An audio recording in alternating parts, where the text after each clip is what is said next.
Now is the time that Brian Flores and the Dolphins have chosen to turn to Tua. I wonder your thoughts on the subject. Well, I'm wondering how much of that is medical and how much is, missing time in training camp and the shortened preseason and everything. I like for those young guys to play. I think they gain a lot. I said on our show Sunday, Ryan Fitzpatrick is playing so well we probably won't see Tua for a while. But I guess they got together and felt like just medically, preparation-wise, everything, he was ready to go. So I'm excited to watch him play. Do you have a story from at any point in your coaching career, whether it's head coaching or being an assistant, where there was a decision to be made about when to start a youngster over a veteran that might, if you will, give you a better chance to win, and you saw something in practice and said, okay, this kid's ready? Do you got anything like that? I just remember Denny Green was great that way, and he wanted to get guys in the lineup that we drafted. And I was always one way. We want to make sure he knows what he's doing and all that. And sometimes Denny's line was to the coaches, if Johnny can't read, sometimes it's not Johnny's fault. It might be the teacher's fault. And that was his way of saying, get Johnny ready to get in the game. I don't care what. And I took that to heart a few times, yeah. So I guess Tua can read then. Should we assume that that's the case right now?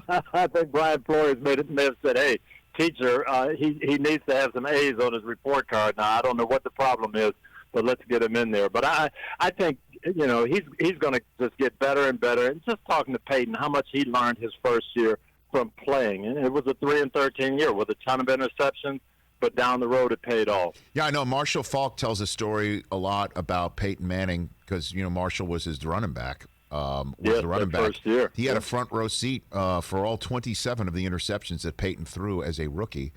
And he said the number of times that Peyton would throw the ball would get picked off and they'd run off the field, and Peyton would turn to Marshall and say, I didn't think that guy could get there.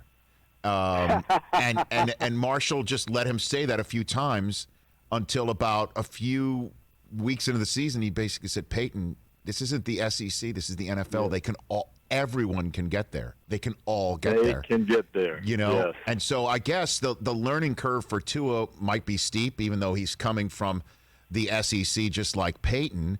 But just one last on this subject, walk me through what you think the checklist for Brian Flores, who does appear to be as buttoned up as any coach in the NFL and does have this team moving in the right direction with Ryan Fitzpatrick. What is that checklist, do you think, that he did fill out before making this maneuver, Tony Dungy? Well, they obviously knew they drafted a special guy, and you want to get him in the lineup when he's ready, when he can protect himself, when physically he's good to go, when he knows what to do.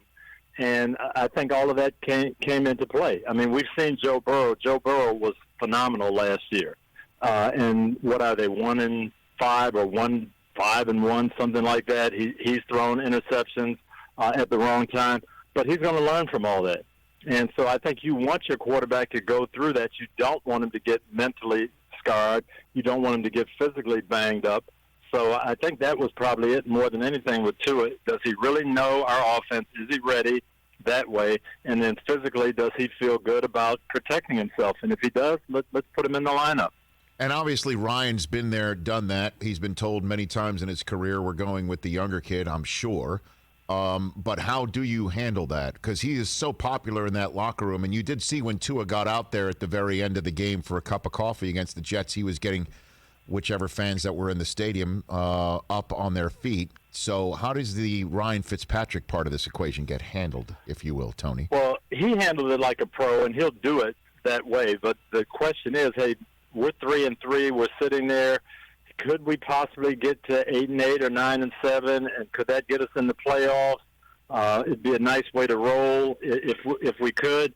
And what do you do, Brian Flores, if Tua does struggle a little bit? You lose a couple of games here, and your team's thinking, you know what, we might have been able to make a playoff run with Ryan. But I think that's already been thought through by the entire organization, and they're looking long term. Hey, we think Tua Tagovailoa is a guy who can take us to a championship, to a Super Bowl. So we've got to get him in and get him ready. And this is a long term. This is a 3-year, 5-year decision, not an 8-game decision. Hey, you watched all the way to the end. Thanks for that. Watch more right here.